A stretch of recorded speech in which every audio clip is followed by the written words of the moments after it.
Once upon a time when we were little kids, we were all masters in this field of happiness. We laughed and giggled for no reason at all. But things have changed over time. We're all adults now. Life has got us a little serious.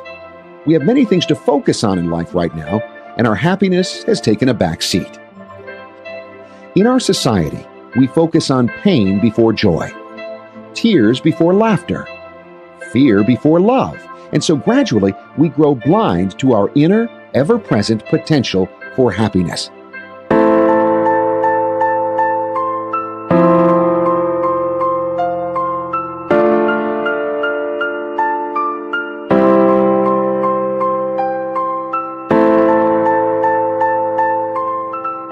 In fact, every religion teaches us to be happy. In Buddhism, it is a causeless joy. In Christianity, it is the kingdom of heaven within. And in Judaism, it is called the Ashri, an inner sense of holiness and health. In Islam, it is called Falah, happiness and well-being.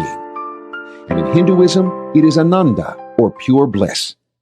Look into any ancient writing or teaching. Happiness has been one of the core subjects. Even though religion teaches us to be happy, and most people follow religions in their culture, why is it that there are so many people looking for happiness in our culture?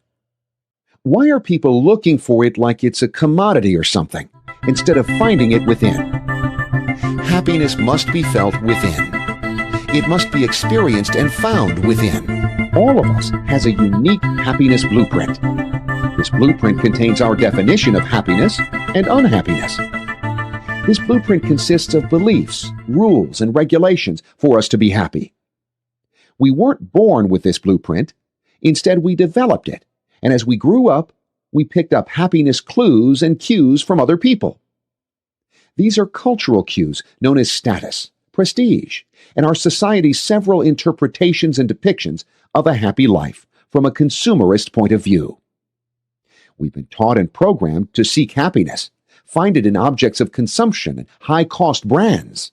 And as a result, humans have culturally conditioned themselves to pursue happiness, as if it's a reward that has to be found in the success of our jobs, wealth, and status, or in lifestyle. Contentment is the happiness of the world. It's about life satisfaction. Contentment implies a mental judgment, usually favorable, about the contents of the world around you. For instance, I'm happy because my car no longer gives me trouble, or my body is in the right shape. Contentment always requires a because or a reason. But contentment is very fragile, for it hangs on how the world looks. Your contentment is threatened by different circumstances and changes. But happiness is affected by the inside world. It needs no reasons or conditions or any kind of sensory stimulations. So here are the clear distinctions between happiness, pleasure, and external stimuli to feel it. Happiness is a belief about yourself and the world outside. You can be doing something you normally experience as pleasurable, but not be happy. Pleasure is born from the external world, but happiness is born from the internal workings of our own mind. This is an emotion. All emotions have causes, except for happiness.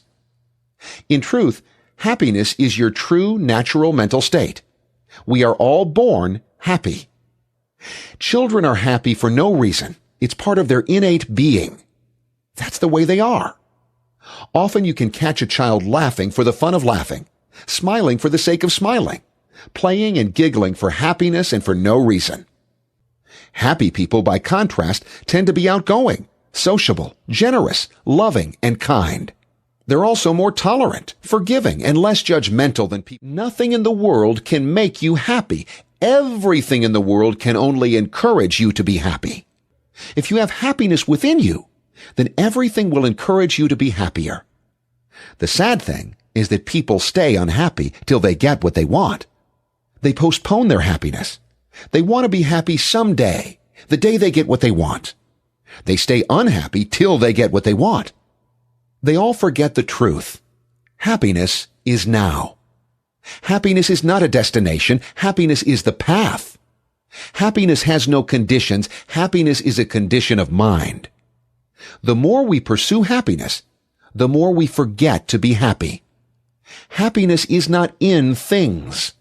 Happiness is in you. The myth we have about happiness is about how we attain it. It's treated as a commodity, or understood as the attaining of some kind of enlightenment or nirvana.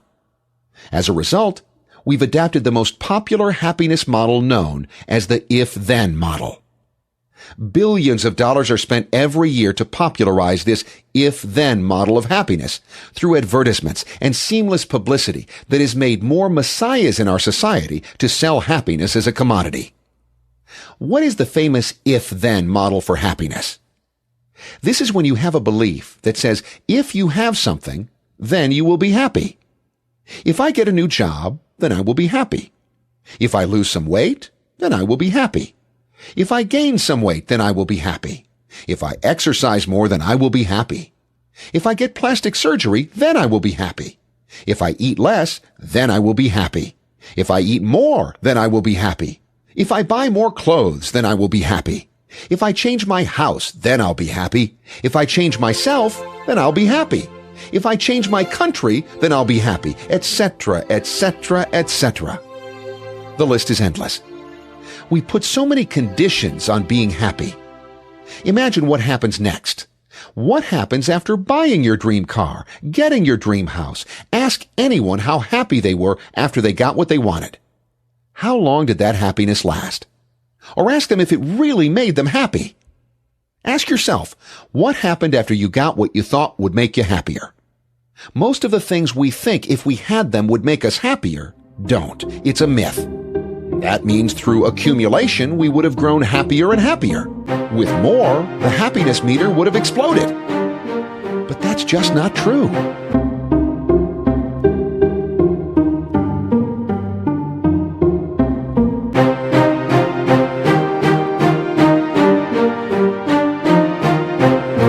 The secret to living a happy life is not hidden from you. It's not cached in some recessed corner of your personality. It's not out there somewhere in the future, in some perfect job you have yet to find, or some goal you've not yet reached. Nor is it a random thing, tossed around haphazardly by the fates, or written in the stars. The secret to happiness is right in front of you. It's calling to you every day. It can be found in your emotional response to everything that is happening around you and within you at this very moment.